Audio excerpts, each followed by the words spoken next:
Let's meet our guest on the programme today. Now, he is Jack Lowe, and he's the company and show director from Curious Directive, who bring After the Rainfall to the... now, it should have been the Drum, but of course the Drum is closed, so it's TR2 instead. Jack, welcome. Hello. And After the Rainfall, I've read all the information about it, and if I was to try and sum it up, it would be quite difficult because it covers a lot of different subjects, doesn't it? So I'm not going to try and sum. I'm going to let you do that. So tell us all about it.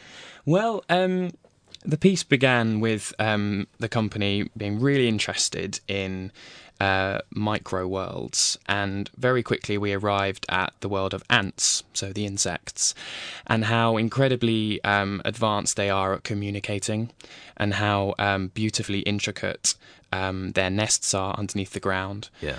And we started to think about how that could be compared to certain phenomena in our world, and we quite quickly arrived at the phenomena of Facebook and social media in general, Twitter, and we looked at how ants communicate and realised that it's a very similar kind of methodology, I suppose is a big word for it, but very similar way to how we communicate digitally and how ants communicate. Right. And we sort of started from there, really, and developed 4 storylines. One based in the future in 2023, which is where the show starts. And then we travel to 2013, 1986, all the way back to 1952. And these are chapters of the play, but also a book written by the lead character, John Wilson. Okay. And John Wilson has written a book about that very thing, the very first instinct for what the show would be about. And he uses 2013 as one chapter, as I just mentioned. That's the story of Rashida Boazim, who travels from Egypt all the way across Europe on planes, trains, buses, to visit the Rosetta Stone. Now, so she's Egyptian and therefore has, at the moment, as we all know, after the Arab Spring, a really, really interesting political consciousness as to what particularly objects are in Egypt, so the Museum of Egypt, for example.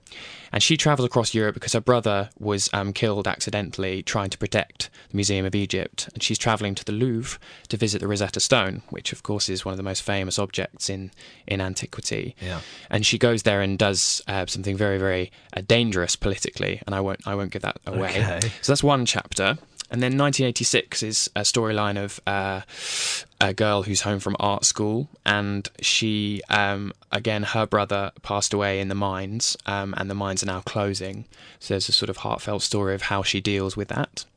It's a love story as well. Okay. And then all the way back to 1952 is a story of a British spy in the desert in Egypt, and he's looking for the best route to transport the atomic bomb, which was being developed with uranium from Cumbria. So you can already tell with the mining in Cumbria and all these sort of stories actually talk to each other. And so, yeah, for sort of 85 minutes of theatre, it's a really visually and intellectually stimulating piece of work, we hope. It sounds really interesting. And then, of course, there is the future perspective as well. So at some point you've had to think, so what is going to happen in 2022? Well, in the future storyline, we imagine a couple of things. The first thing, which is quite controversial but inevitable, is that Queen Elizabeth II has just passed away. And the book that's just been published by John Wilson, the lead character, has gone viral across the world. It's the fastest spreading publication of all time. So we imagine books like Naomi Klein's The Shock Doctrine, which a lot of people read, or even and then slightly less highbrow, the sort of Dan Brown books, or this phenomena that we see these days of books suddenly spreading. And his ideas within the book are we imagined, give the younger generation, my generation, the tools with which to change things. And one of those things is to try and overthrow the monarchy. Now, that's obviously something that a very, very small number of people are interested in.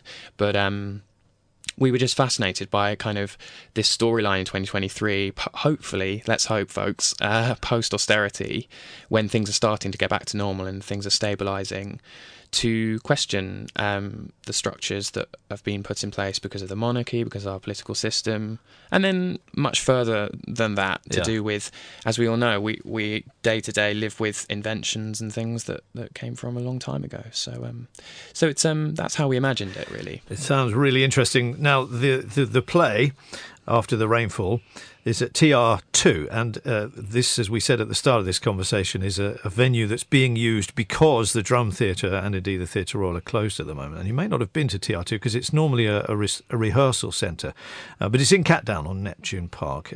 But it's the normal number for tickets at the Theatre Royal, 267 222, or you can go to the theatreroyal.com website. Now, Jack, you've done quite well at the Edinburgh Festival, haven't you? So tell us about that experience. The Edinburgh Fringe Festival is a very strange place because a lot of people go up there with a lot of hopes, and we went up the year before last with a piece called Your Last Breath, which was about a skiing accident and map making and things like that. And then last year we took this show up, and it did very well. And David Prescott, who's the artistic associate at the Drum and now TR2, saw it and said, I'd really like to bring this down for a week to Plymouth. And I said, well, I'd love to do that. So the show itself was up at the Fringe, which is an incredible place for young theatre makers to sort of spread their wings and try out dangerous ideas and ambitious plays. Touring the work is, I suppose, an opportunity to slightly settle into developing the work. Yeah. So I know a couple of audience members from in and around Plymouth came to see the show in Edinburgh, coming to see it again, which is amazing. So there's a shout out to those guys. Yeah, definitely. All right. Well, look, the After the Rainfall, TR2 tonight through until Saturday. It starts at 7:45 each evening. And you've got a post-show discussion on Thursday as well. That's right, yeah. So that will be with the full cast and our sound designer and production manager, and they will be answering any questions that anyone might have about how it was made, particularly because devised work, which is for any of the Drum audience, I'm sure they'll know about devised work, but it's very different to perhaps scripted work. It all comes from a blank sheet of paper, so the complexity of the dialogue and the visual world is all sort of created together. So that's what people normally are quite interested in, how that's possible, I suppose. Excellent. Well, so, yeah. I'm sure that'll go really well. Enjoy your week in Plymouth. You've got some sunshine too. Yeah, beautiful day. Thank you, Plymouth. Lovely to meet you, Jack, and thanks so much for coming in to talk to us. No worries.